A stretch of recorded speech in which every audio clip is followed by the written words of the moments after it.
Seventh graders. Today we are going to continue learning about what we began last time, looking at some ancient cultures in what's now the United States. Last time we were together, we had a skit in which we were looking at a little bit about the life of a family that would have lived in the ancient Pueblo culture. They were also known as the Anasazi, and you wrote down some words that were associated with that last time. Those that were watching, we talked about Pueblo Bonito, and some of the words that mentioned were like turquoise, irrigation techniques, cliff palace, living in a canyon wall, and so on. So we're going to continue our look at this today, and we're going to look at the mound builders too. So while we're doing this, you're going to need to have the notes sheet from inside your packet. That is, I gotta find that thing here. It's going to be difficult with me here today, but we'll get it for you here. Hold on. It's the one sheet that has both the mound builders and the Anasazi on it. So you're going to have to turn to that inside your binder. And let's see here. There he is, okay?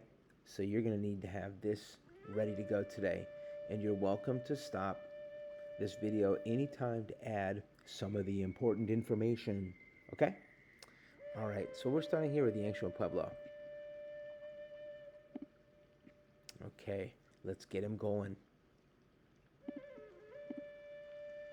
So we're heading towards these images here, but we're not quite there yet. We're in pre-Columbian times. If you remember, we've introduced this term. There is a spot in your binder as well to talk about what pre-Columbian is. You can add some of this information in there now or wait until we do it in class. But there's several parts to it. Okay, yes, it's before Columbus, but there's more to add to it. There's a year associated with that that's very important, because that year everything is going to change forever, because these two different worlds, the worlds are the Mediterranean and European world and the North and South America world, all that land. So these two different worlds, east and west, are going to meet, and it's going to have some pretty wild outcomes. You can kind of see that it wasn't always so friendly and nice up here at the top. And then there were other times too where there was a lot of curiosity, trade, friendliness between different people. It really is pretty fascinating if you think about it, how you could have all these different outcomes here. But people are people. Okay, so we're in pre-Columbian times, so it's anything in the Americas before 1492. I said this in one class. If I were to show you a Chinese Ming vase, a Ming vase from like the 13th century, that's the 1200s, would that be pre-Columbian? Of course not, because it's China, it's Asia, it's far away. It must be in the Americas before 1492, before that famous voyage made by Christopher Columbus and his crew. Okay, so let's look at these two cultures, starting with these ancient Pueblo people. Last time we were together, it was noted that they thrived in the Colorado Plateau region. Now you should know where that is on your map. This is what it looks like. It's beautiful landscape, but there's nothing there. You can see that for yourselves. It's desert-like. You have low-lying areas. These are those basins like in here, and then the ranges, which will be, rugged mountain-like, but no vegetation on them, or very little. You can see there's a little bit of vegetation right there. Okay. So here's the area in which these people lived. There are other ancient peoples nearby too, but remember, American history is vast. to look at all of Native American history, all the different people throughout what's now the United States, would take you more than a year. There's a lot to really know. There are some ancient histories there. So I just picked two. And these are the reason why is they're pretty much, I think, more well known than others. Some of the remains, the artifacts, the ruins are more prevalent. Okay, so the Anasazi people, they thrived up in this Four Corners, Colorado Plateau area. Chaco Canyon was probably their largest site. You already saw an image of Pueblo Bonito. It was just one of many of these fortified little towns in Chaco Canyon. Today, this is super remote. A couple of years back, like 4 years ago, I was traveling, my family and another family, 11 of us traveling. We actually made it to Mesa Verde. I convinced everybody to go. I don't know if they were really happy with me because it was like way out there. It's pretty cool when you see it, but it was a long way to get out there. There's no real big cities over here. So I got them there, but when we headed to Santa Fe, nobody wanted to go to Chaco Canyon. They had enough of me. And this was like 2 hours off the interstate. So barren area. So I've never been to Chaco Canyon. But this gives you an idea. All of this right here, what I'm circling, is like Colorado Plateau. These are the cities that are just on the outside of that area. You can see also, it helps too when cities, since this is desert-like, are located near water. So you've probably seen this somewhere in the past, maybe in class or earlier. I know that at once upon a time they used to look at the Anasazi in second or third grade, something like that. A bunch of the second grade teachers went there years ago, maybe 10 years ago now. Anyway, this is Cliff Palace. Now that was mentioned in the skit because they were talking about like they were building this cliff. Now they didn't call it that. These are modern day terms, but this is one area of Mesa Verde. It's a huge site, one area. This one may have housed 3,000 people. And you're not even seeing all of it. There's a bigger look at it.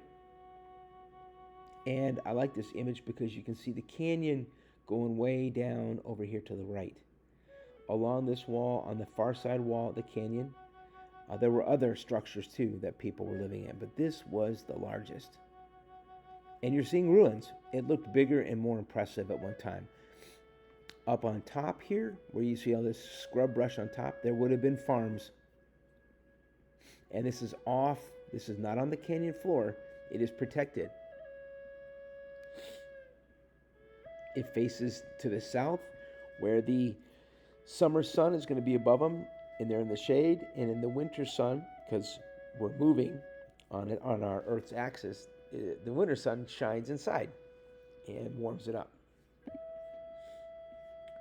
This is, I think, one of the areas we've visited at Mesa Verde.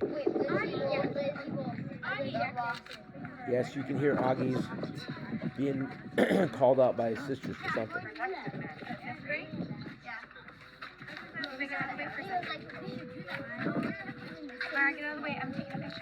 Sunshine more than 300 days a year.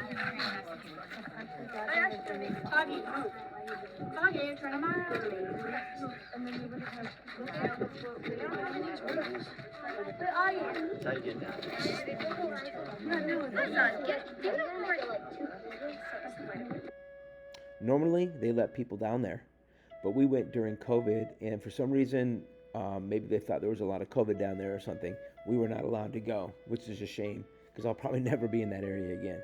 Pretty cool though when you think about it. Let's keep moving. Okay, this is Pueblo Bonito. You saw this the other day, the ruins of it.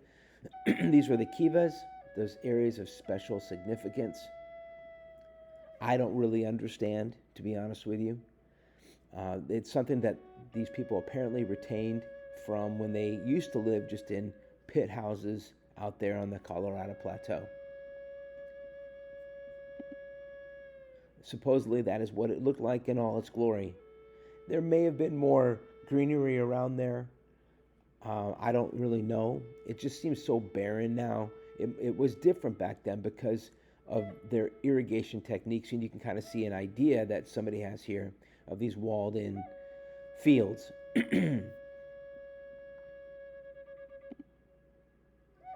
Here are some other sites as well. There are small Anasazi sites all over the Four Corners area. This is Utah. A lot of these are on private land, so you can't even get to them. This one's in Arizona. They call it Montezuma's Castle. Again, look how high off you can't even see the canyon floor. Pretty cool structure. And then the ridge above on the top of the canyon is just right above here.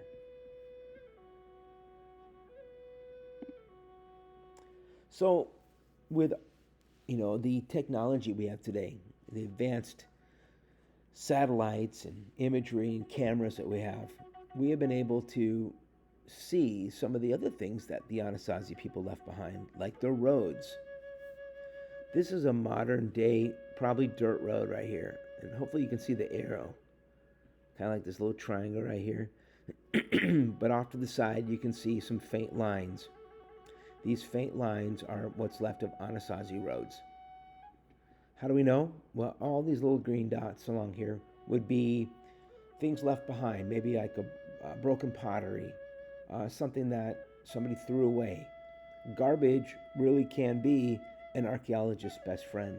And so these different artifacts, whatever they might be, are following the pattern of these ancient roads, which if you were standing there, you wouldn't be able to see it.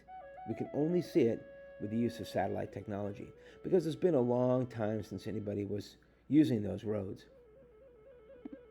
Here's another one. So modern day road, you can kind of see squirreling away here. But if you look close with the black arrows, you're going to see a faint, thin, dark line. And that is what's left of a road out of Chaco Canyon. Pretty neat, huh?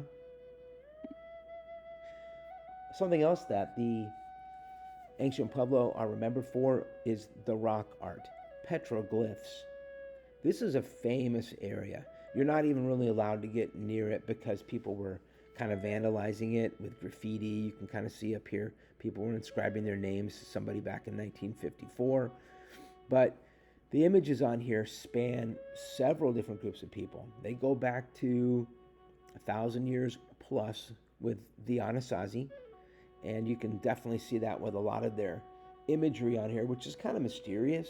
But then you have other people, other native people, other Indian people. And then you have later cowboys, the Spaniards. Cowboys would come after Spaniards, even the modern day folks. How do you know? Well, if you look here, you have a guy on a horse. That looks like an Indian on a horse with a bow. There were no horses in North America before the Spanish. They brought them. You have a wheel over here. That the Anasazi did not have that kind of technology. Here's another horse with somebody on it, a rider. Another horse with a rider and a bow and arrow. Okay, those are later native people. Now, Anasazi are all these weird symbols, like the feet that have like 6 toes. These figures that look like they have bull horns on the top of their head. They put a lot of animals on there, deer. This looks like Santa's reindeer and his sleigh, but it's not. Flying squirrels, okay, buffalo, bison. And then these other figures right here, these images here. Okay, there's a lot. Most of it's Anasazi. Newspaper rock is, I think, the largest of any of these sites, but these symbols, they're all over the Four Corners area. Another close-up look.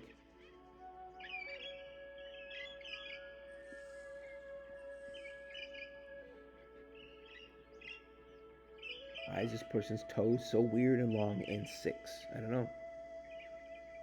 Not all of them have 6 toes. Some do. This guy's just got 5.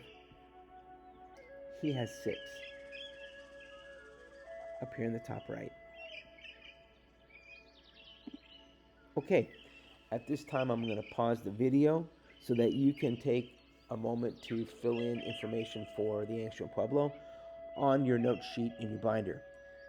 and then I'm going to come back and we'll do the mound builders video.